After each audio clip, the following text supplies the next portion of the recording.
Thank you so much for joining us on this podcast, Mr. Mariwala. It's such a pleasure. And you've built such an incredible empire, FMCG brands like Saffola, Parachute, others that have been in most Indian households. What do you think is your biggest achievement in this journey so far? So first of all, thank you, Devna, for interviewing me. I'm meeting you after a long, long time, and you took a break, but welcome back to this business or this And I must kind say, of even work. after this break, you look the same, Okay. which I'll be asking you about. Yes. What do you feel has been your biggest achievement? Okay. You've created brands that are Yes, now in yeah. almost every Indian Okay. household, synonymous with India. Yeah. So I look at Marico, and Parachute and Saffola, of course, are our big brands, but we have many other brands. We have something like 25 brands. But if you look at our portfolio of products, in all the brands we are present in, we are market leaders in that particular segment. So we are present, for example, in anti-lice shampoos. Yeah. Though we are not present in a big way in shampoos, but anti-lice shampoo, we are market leaders. So the portfolio choice and market leadership is something I'm very proud of.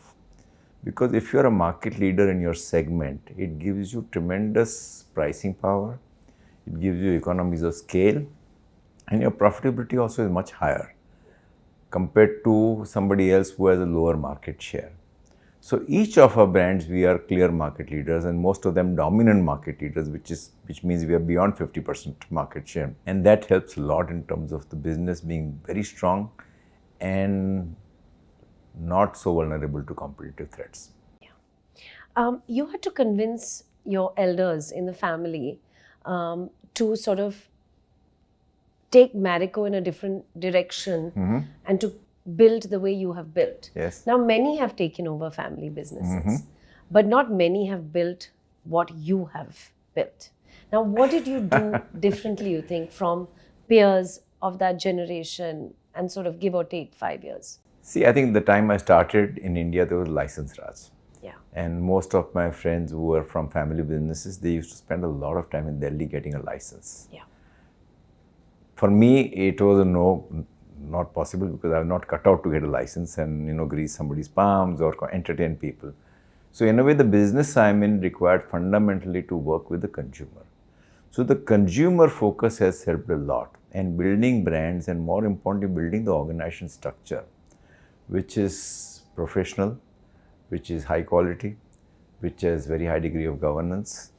I think all these have played a very, very important role. And finally, you need to have growth mindset. Businesses have to grow because growth is like oxygen for any business. If you don't grow, it will have impact all the stakeholders, including employees, because everybody loves challenges. So we brought in the growth mindset to ensure that we continuously went on growing. And whenever we had some sort of a roadblock in terms of growth, we pivoted to doing something new. So our whole business, starting from Parachute to Saffola, went into hair oils, what you call post-wash hair care products, from Saffola to Saffola Foods, oats. Then we acquired 4 to 5 D2C brands. We went international.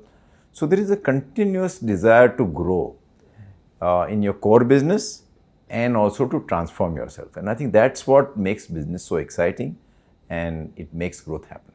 Also, you let go in terms of your daily operational role when you thought Marico needed younger blood. Yeah. Now, that's not how Indian promoters think. Yes. They don't let go Yes. of that role. Yeah. You are absolutely right, Devna. So, what is that mindset? How do you develop that kind of mindset? So I think I have a thumb rule that, the organization's interest comes first. There is always a conflict between the organization and the promoters, the organization and some key employees. But whenever there is a conflict, that thumb rule comes in. So what was required at that time when I stepped down was that it needed new type of leadership. I had built the company for 30, 40 years and we needed some new blood. So we had somebody within the organization who was ready to take over. And the other thing is, Indian society is very hierarchical. And you rightly put it, it is expected that your children will take over from you and not a professional. I deviated from that because at that time my son was not ready. I could have continued for a longer period of time. But again, I wore that kind of a thumb rule that at that time the company needed somebody from outside.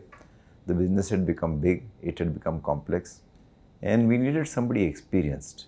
And if you have very good talent, which is of very high quality, then you need to have a leader who can manage that talent.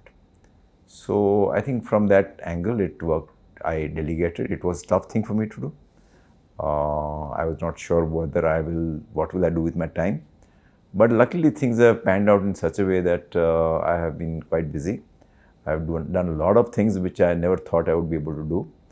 And the business also has done well. It has grown tremendously in terms of market cap, in terms of growth. So net, it has been a very good decision. But it was a difficult decision. And again, I think you took it from the point of view of a growth mindset. Yes. So I think when you have that in place, yes, and you think from that viewpoint, yes, you will hopefully make the right decisions. absolutely. You've faced in your career takeover bids from massive global FMCG giants. yeah. You faced labor union strikes, Yes. other challenges. Yes. Now, how do you tackle adversity? Uh-huh. And also, failure is such a taboo word in Yeah. Indian society. Yes. How do you cope with that? Not that you've had big failures, Yes. luckily, but how does one fail with that? How does one tackle that? So I think first of all, you need to look at your journey from the point of view of experimenting, prototyping, because you cannot predict that every move of yours will succeed. Yeah. And in my cases also many times we tried something new, it didn't do well. But out of that failure, there has always been a learning, and which has led to a much greater success at a later stage arising from that learning. So I always say that, it's sometimes you win, but you always learn in spite of failing. Yeah. So learning from failure is very, very crucial. And the biggest hindrance to innovation in any business is the fear of failure. So I have not had, if the risk is very high in terms of financials, it should not wipe you out. But you can always lower the risk by prototyping it on a small scale. I think that's been my philosophy. In terms of selling out to others, I have this belief that, business beyond a point, I am not into money for this. I want to create something. I want to create a legacy. I want to create a perpetuity. And money is not going to make that happen. So I'm not greedy for money, in spite of people telling me, okay, your future generations will be taken care of financially. That doesn't interest me. That doesn't excite me. I want to create a business which is a perpetual business, which will go on growing, which will go on transforming, and that's what excites me. And actually, you are one of those industry leaders of your genre that is in your business and in your space, as you said, creating, innovating. And I think you've always been focused on that. I don't think you're very distracted by sort of flamboyance. Yeah, you're right. What is happening around you, the way things are changing. Yeah.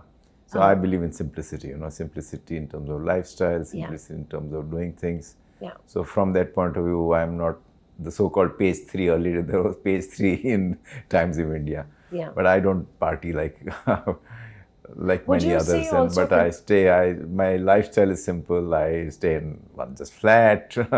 I don't have any fancy offerings like a plane or something. So in a way, maybe I think that's what gets written about. And low-key life also to that extent. And now that I'm not heading the company, it's even in terms of image building, I don't speak on behalf of the company. The current managing director speaks because he should be speaking, not me. So in a way, because of all these reasons, it has been, I won't say absent, but maybe compared to some others, it has been a little bit low-key. You must be getting offers all the time for your stake. Now that it has reached a certain level, it'll be difficult for other companies. Very few companies would want to. But yes, there have been some initiatives taken by some companies for merging or for acquiring. But I've always felt that this business, I don't want to sell it, I don't want to merge it. Because there is no threat, first of all, in terms of strength of the business. Number two, I am not financially, it's not going to matter to me whether I am having a certain percentage of the current company or having the same thing in monetary terms if I sell out, because that doesn't interest me. My excitement is to go on building the company and creating a perpetuity for the company over a long period of time. And you're a big fan of innovation, always have been. How do you approach this new world of data and technology? How do you take that on? So I think first of all, technology is going to be the biggest disruptor. And the kind of disruptions which are likely to occur in the next 10 years are unimaginable. Whether it is AI or whether it is robotics or machine learning or whatever else. And a combination of technology is going to change our lives dramatically. So I think it's very important that all organizations are on top of this in terms of what will happen in future, how will it impact their business, and take proactive steps to ensure that they are viewing those changes in technology from an opportunistic angle. Yeah. And we have taken a lot of steps in Marico to leverage all the digital initiatives in terms of sales, marketing, and we will continue leveraging technologies depending on what impact, what opportunities it throws up. But to me, this is going to be very, very crucial for any business to continuously look at and also analyze and how it will impact the business. You've always been very fit, mentally, physically. As I said, I've seen you after a long time and nothing has changed, which is fantastic. Yeah. So you play golf, you do Pilates, you do a lot. What else do you do to keep fit? So I'll tell you, twice a week I do weights. Once a week I do functional training, which is planks and all. Once a week I do Pilates. Once a week I do yoga.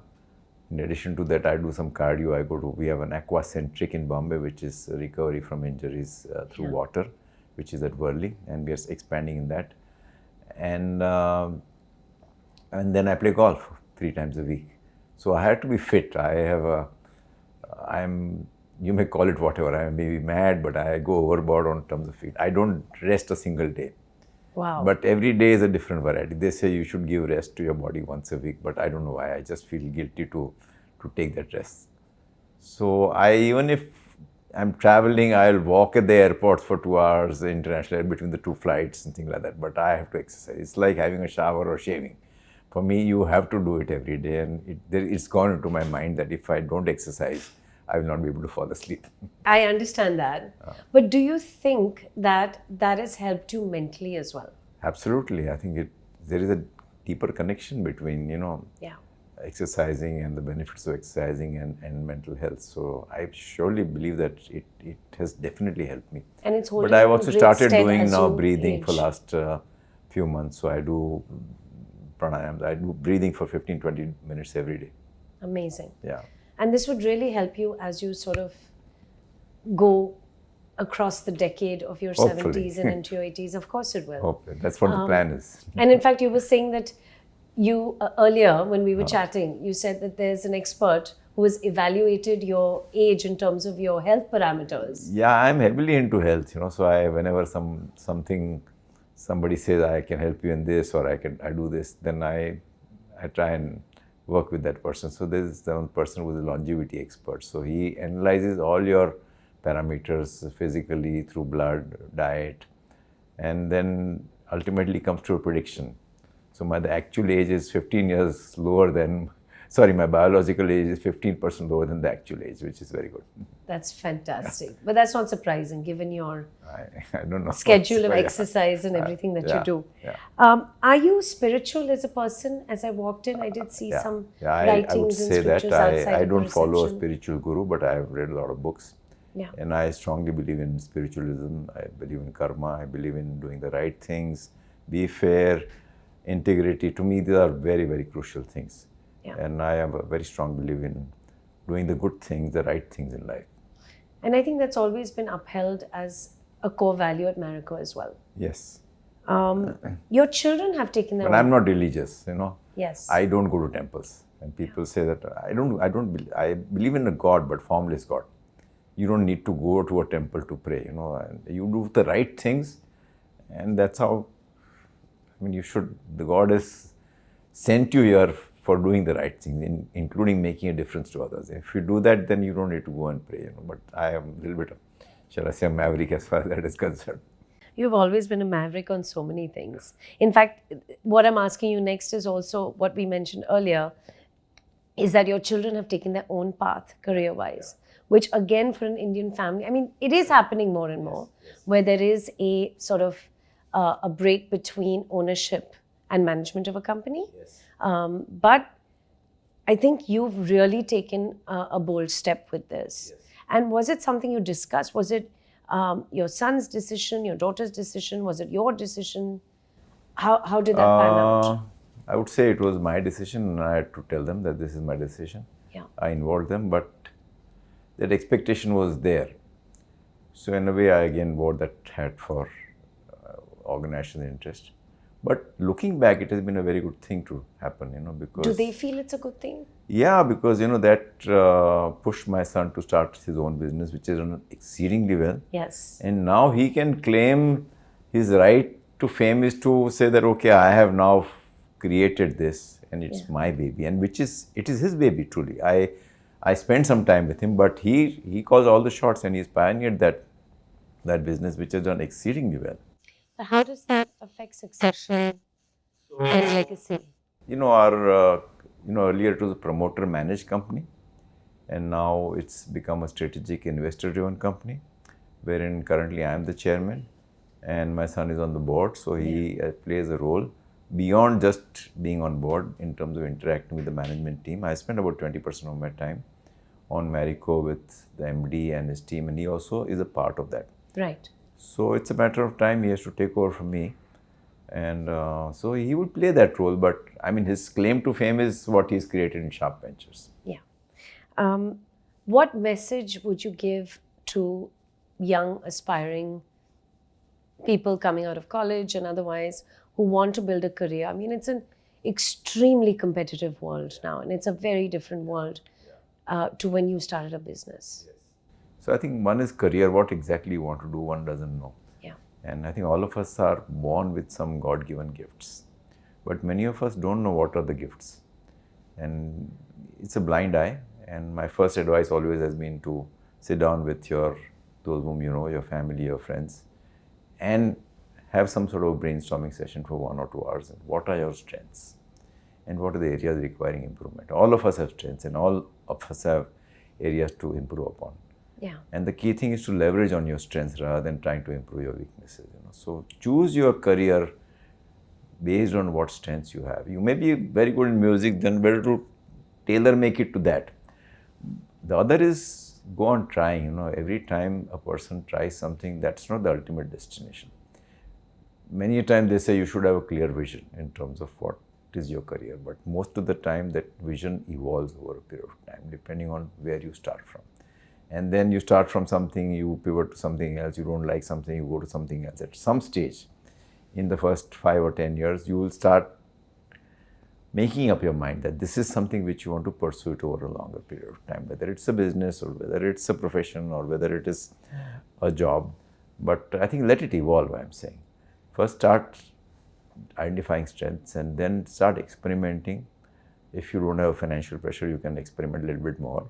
But if you have financial shortage, then you'll have to work on something which gives you that financial thing, and then let it evolve over a period of time. If you have the freedom, and if you have depending on how it is faring. Yeah. No, I think also one lesson to learn from you is, with the world changing as it is, and taste changing, and so much about sort of distraction and show as well, I think you keep your center. You keep your center very well. And I think all your sort of exercising and your spirituality and all of that, and participating actively in innovation keeps you centered and focused on your goals. Now, you're an author as well. You're a doting grandfather. There is so much you've achieved. What excites you about the future? And also, how have your values and priorities now changed? So you're right. I like transformations, and I like pioneering things. So if I look back at my own journey, whenever we have pioneered or innovated on something, it just gives me a very different degree of highness, So I think that will continue to happen in Marico. Though I'm not in day-to-day management of the Yeah. company. I definitely play a role in terms of the transformation journey and what we should be doing. You've created an international business which forms about more than 25% of our turnover, which is doing well. Yeah. So I still feel that Marico has a long way to go in terms of what we have to achieve. And I think that excites me at a personal level. I see that my children have settled down very well. My son has managed a business and also being a part of this journey. My daughter is handling the mental health part as well as she's a canine and feline behaviorist. So I think growing them and making them succeed gives me a huge satisfaction, which is difficult to describe. Yeah. And finally, spending time with my grandchildren is the biggest source of joy. Absolutely. This was such a pleasure, Yeah. Mr. Mariwala. Thank you so much. Thank you.